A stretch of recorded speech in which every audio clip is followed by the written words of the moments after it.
Hi, I'm Phil from Driftworks. This is my buddy Jay, and this is my 964 Turbo. In this episode, we're doing a load of random bits and pieces because I figured you didn't want to see an entire video of the 964 and the dyno again, but we are doing that. A little bit of Lamborghini, a little bit of 964, a little bit of Craig, and some kind of incident, shall we say, with his RX8. So yeah, hope you enjoy.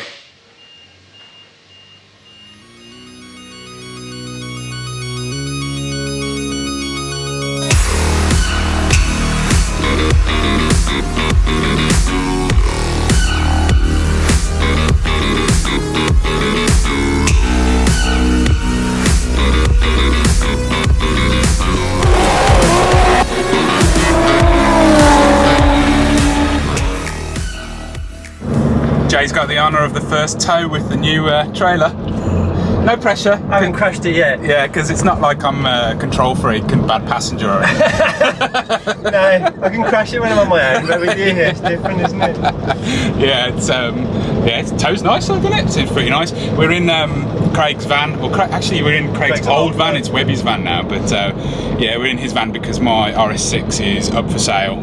So I'm trying not to use it whilst it's up for sale, just in case somebody wants to come and collect it. It's kind of all ready to go, but that was my tow car. I'm replacing it with a KN Turbo, which I'm getting next week, all being well.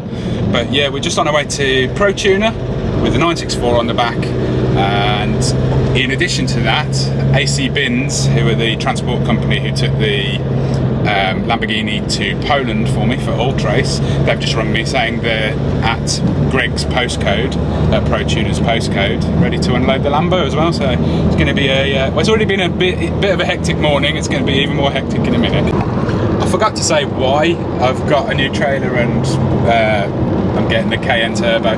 It's because we sold the Chevy truck and the big trailer. That was a while ago now, 6 months ago. Probably was, yeah, something like that. I could do with one solution to tow everything, and unfortunately the RS6 tow capacity isn't quite up to towing even the new trailer that's a super light Woodford. It's an aluminium trailer. When we put the Lamborghini on that, it's too heavy, and because one of the next things we're going to be doing is towing the Lamborghini over to Spa for Spa Classic. Writer Engineering have invited us over to put my car next to the RGT and GT1 RSV cars at Spa, which is super cool. But yeah, you don't mess about when you go to Europe.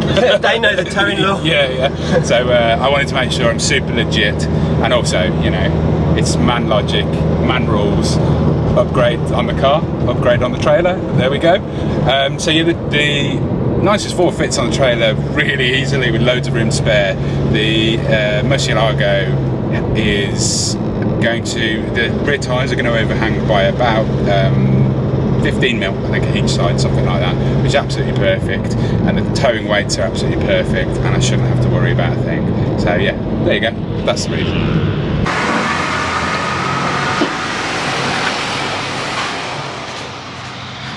Sweet.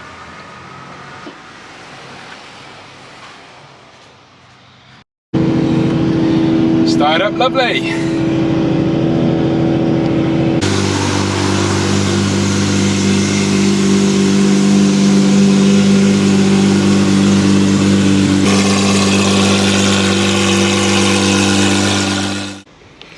Well, that was a lot of drama. Busy industrial estate. 2 stupid cars, a van and a trailer. But we made it in. We're just about to load it up onto the packs. So why are we back at Pro Tuner, back on the dyno? New injectors. We've also got, so we've got 800cc injectors in there. We had one injector that was, when we flow tested it, it was like 80cc more than the others, which, you know, was we should have done first, but we just never got around to it. Yeah, it was one of those things, half ran out of time, half forgot. So I got it done afterwards as a precautionary measure, found out it was slightly more. So I've got a new set of, again, flow tested and absolutely perfect 800cc injectors. Those are in there. And also, because we've got the new silencer on there, I was sort of wanted to double check that. And the third thing, and most important thing that needed doing is something that Greg brought to our attention, was that actually fixing the crank trigger the actual crank signal, which is now perfect.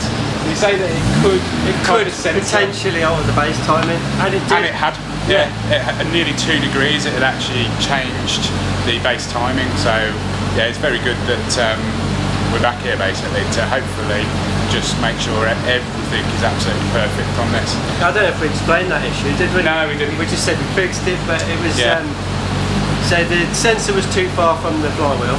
Yeah, it was stock though. It was 1 mil clearance from the flywheel, from the trigger wheel, which is completely fine for stock.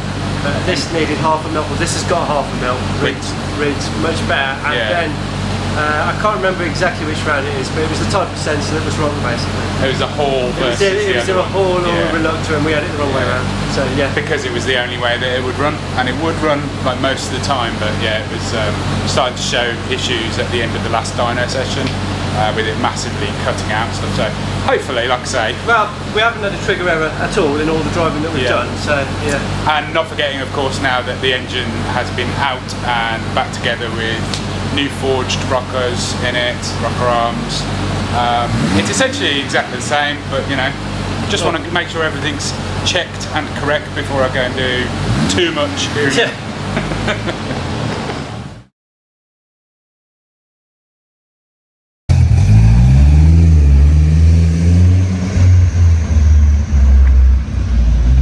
It moves. It does. It seems to move pretty well. Yeah. If a little torque converter. It's very automatic.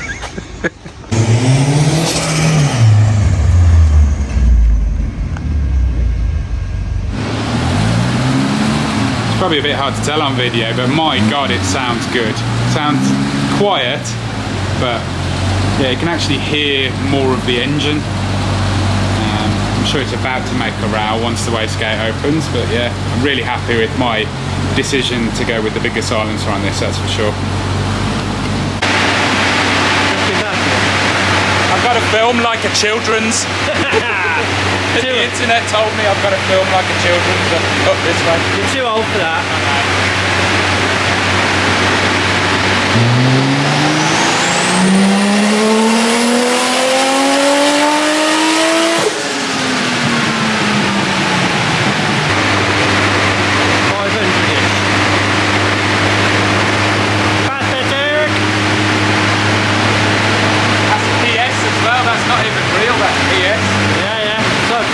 Something. Yeah, starting with a 4, we're not having that. That's a shopping cart.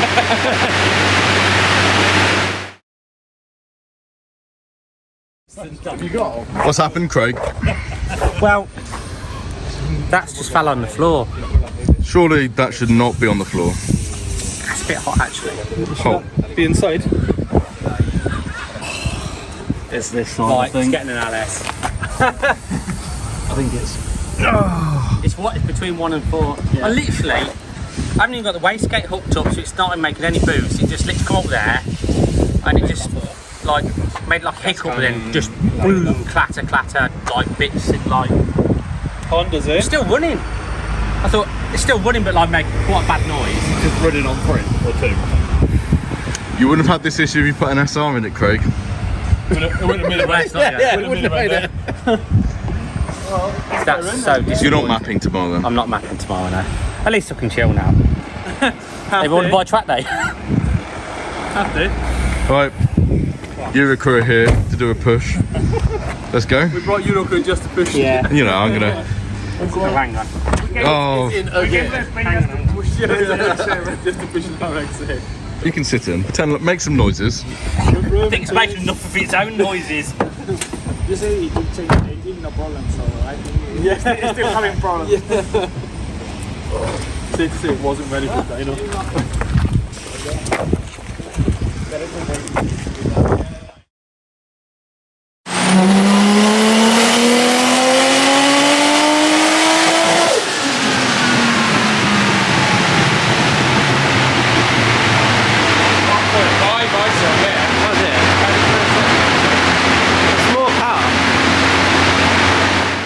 At this point, Greg noticed we'd dropped voltage and the alternator wasn't working, so when I checked at the back of the car, I found that both of the belts were off, the fan belt and the alternator belt, and this had been caused by randomly by a bungee cord that was holding the lambda sensor in the exhaust sucking into the fan, and actually taking out the belts along the way. So it's kind of a lucky thing that it didn't send the metal clip through, but we had to do about an hour and a half of digging out the belt, which is packed up inside the pulley, the crank pulley itself, and trying to fit our spares, which were already not very good. The car had a tendency to flip its fan belt, like kind of flips it inside out, so the ribs are on the outside of it. So this belt we knew was already stretched and potentially wasn't going to work, but we had to give it a go.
I guess that's it for tonight. Luckily it happened just as Greg was tidying up the low speed stuff, so successful I guess. Let's get this thing on the trailer. Right, back at Driftworks with both cars. I had to skip off early in the Lamborghini yesterday because I had to take Nate, Craig's son, to his prom, which was pretty funny. Not been to one of those before. There's a lot of pressure and we blew a few people's eardrums probably. But I think he enjoyed it. He certainly seemed like he got a pretty good response. So yeah, the 964, Jay got back here for me last night and I met him here. He was back about 8:30, so it wasn't a massively late one. Bit of a pain about the drive belts problem, but I've done some research today, tried to order some new belts for it and some spares, and it turns out that we were using a 7.76mm belt, the V-belt one, and on the 965, which is the turbo 964, you need a 785 belt. So it's only a small difference, but it might be the difference, might be the reason why it's flipping that belt over.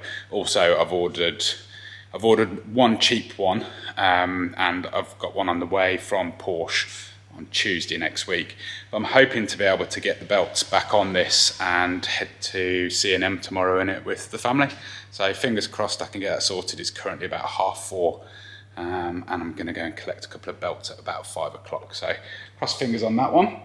Other than that, yeah, really good.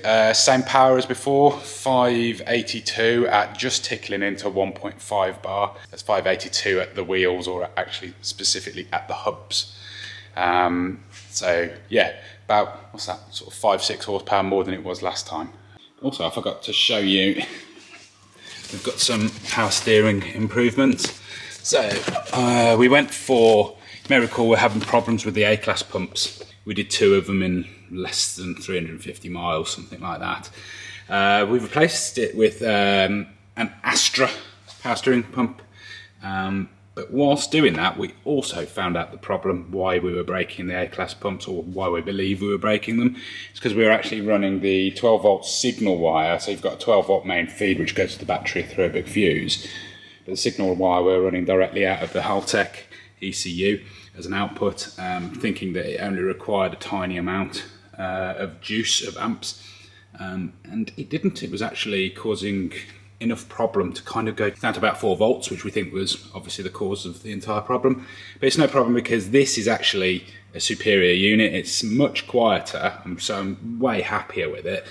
And it's been mounted using this bracket that Will Fab Motorsport sent to me, which is a very cool bit of kit.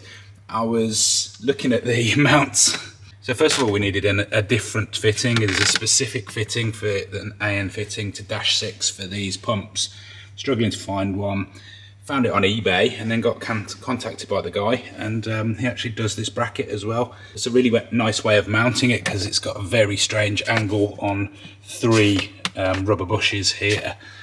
So yeah, that just bolts straight to the floor, pump goes straight in it. He did a little custom design for us as well. Unfortunately, ended up using it the wrong way around, but yeah, no, very happy with that, and it does seem to drive really nicely and not make half the noise of the A-Class pump, so let's hope that one lasts now.